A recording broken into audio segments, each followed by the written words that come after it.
Welcome, everybody. How you doing? Doug Barry here. I appreciate you taking time to join me.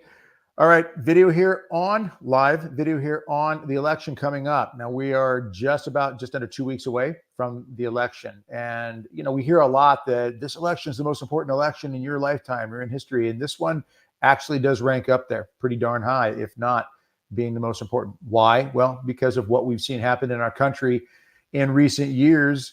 And we're talking the last 10, 20, 30, 40, 50 years, even with this kind of invasion, if you will, of communism into our government in different areas and different aspects. And this has been proven. You go back to many years ago when even Ronald Reagan, as an actor, when I believe he was head of the Screen Actors Guild, and he was fighting this communist mentality that was creeping into the movies. Right? This is something that has been an effort in long process, a long time strategy to try to tear down America by bringing communism into the country. Now, I start by saying that because I want to establish clearly that what we're dealing with in our world right now, when it comes to the election in America, is what the Blessed Mother warned us about in Fatima in 1917, when she said that if man doesn't stop offending God, there'll be a second world war, July 13th, 1917. And of course, we know that happened. But she also went on to say, if Russia is not consecrated to my Immaculate Heart, and if we don't pray the rosary every day, and if we don't have this devotion to her Immaculate Heart, convert and so forth, then Russia will be allowed to spread the error of her ways. And now we're seeing what this communist mindset, this Marxist mindset, which really is, as a recent guest on the U.S. Grace Force podcast said, that communism is really the brainchild of Freemasonry. And Freemasonry has always been against Catholicism, Christianity in general, against God as a whole.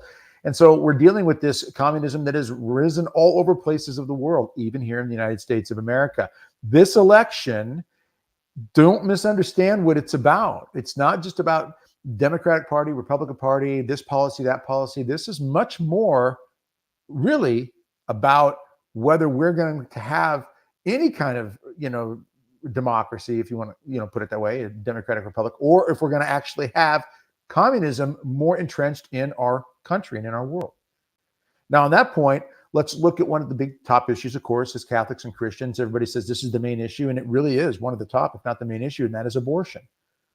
Why do I say the top, if not the main issue? Because understand that it's a mindset of the culture of death, not just abortion.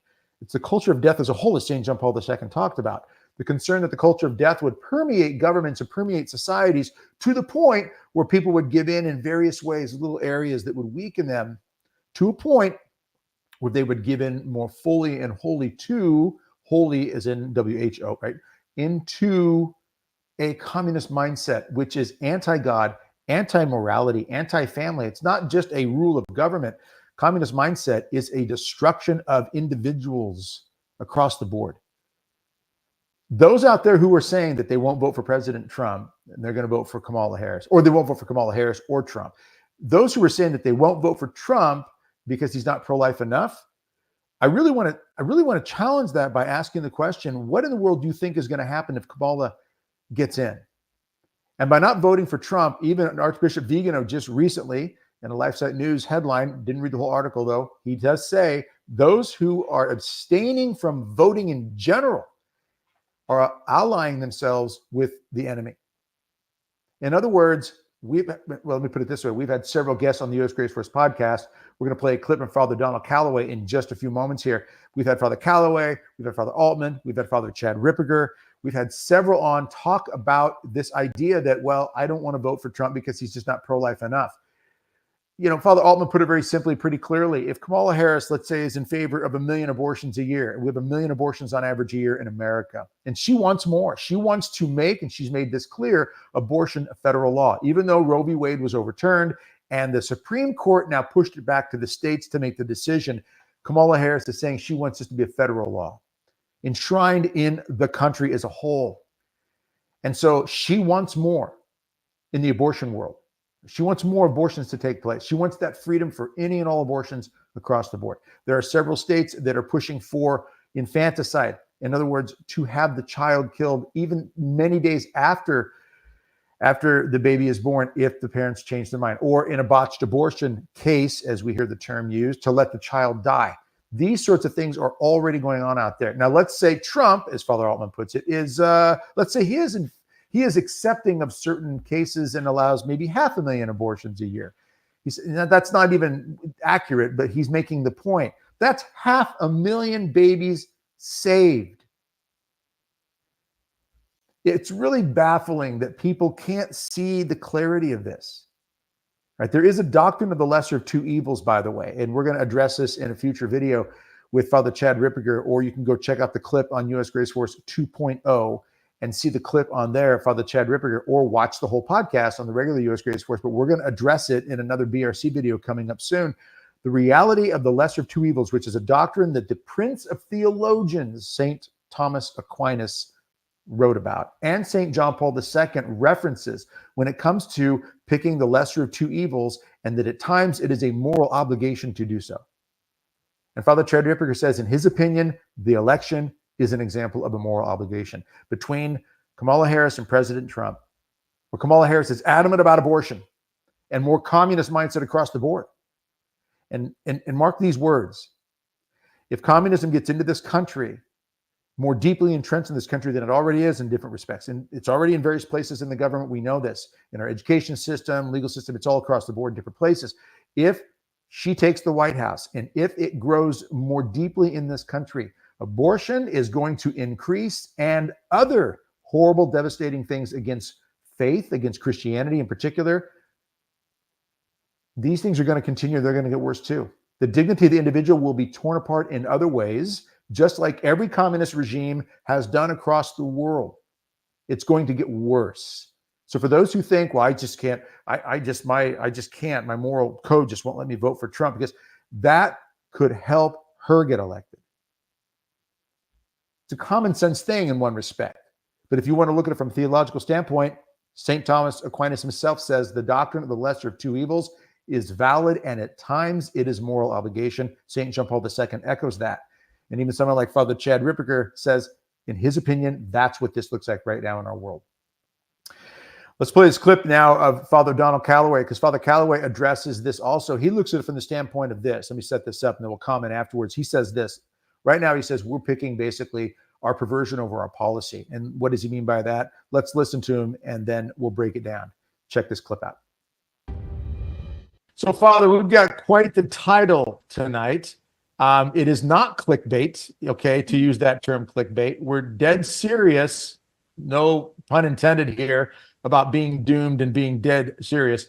But there is something to this idea that we are doomed unless, and before we get to the unless, not to just hold this as a teaser for people, but Father Calloway, your thought, your kind of summarization of where you see society in the world right now and why you think there is this kind of doomed atmosphere that is so heavy, and then we'll give the remedy in a little bit. Yeah.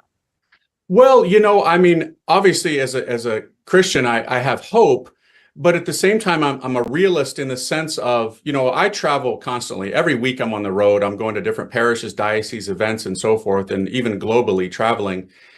And I have to say, I do not see the world, and I do not see even large parts of the church experiencing deeper conversion. I don't see it. I mean, I see movements, I see moments of conversion and big things happening, but then it's almost like we go back into our patterns of sin. And, you know, we've got all these elections going on, not just in the States, but around the world. There's a lot happening. And I think that so many people actually prefer right now perversion over policy. I don't think a lot of people mind, well, they mind, but I don't think that they care if they have to pay huge prices for food, or if they have to experience all kind of shortages or this, that, and the other, as long as nobody deprives them of their particular perversion. And that's how people vote today. That's how people conduct their lives. I see this, I hear it, and it worries me. It really worries me, because I think that heaven has been giving us so many opportunities to repent, to convert, and even I think extending it, you know, with Our Lady's apparitions, with certain years that have happened in the church, you know, a year of mercy, a year of St. Joseph. I see these as like extensions when we should have been toast probably a while back. I think Our Lady keeps intervening and saying, just a little more time, just a little more time. But I have to say, brothers, without getting too pessimistic or negative, because we got to mention the unless part, right? Right. But I have to say, unless we do what we're going to talk about in this, podcast, in this program, we probably are doomed. I mean, God said he would never destroy the world again by water, but he didn't say nothing about fire. And right now, the world is so sick, so perverted, so twisted, so demented and evil that it almost is begging for a purification that only fire is going to do. But again, we have to have hope, and there is a way out. There is a way to prevent this, but we got to do it. And that's what we're going to talk about, now. So there you have it. Father Calloway talking about the basic point that a lot of people want the perversion over policy, meaning we just don't want to have our lifestyle interrupted in many respects. We're willing to vote for certain people in whatever race it is, whether it's presidential or state government or whatever it might be. We'll put people in position. We'll vote for them so no one interferes with those perversions, as he uses the term, that we want. Whether it's abortion, whether it's we want to stick with our diversity, equity, and inclusion, we want to stick with our transgender sports, issue, whatever it might be. And his point is clear. This is a moral issue. People aren't repenting, not converting like we should be. We've been warned by heaven. Our Blessed Mother has warned us multiple times, church-approved apparitions, many private messages from so many people, even non-Catholics, who are getting the same thing. Father Calloway mentions also in that podcast that we're reaching a crescendo, and this crescendo is serious. Now, we want to encourage you to pay close attention to what's happening in the world, of course. I also want to encourage you to go out, click the link in the description below, and get a free checklist for a go bag. I know this is kind of like, where'd that come from? Look, we've got to get ready for what's going on in the world.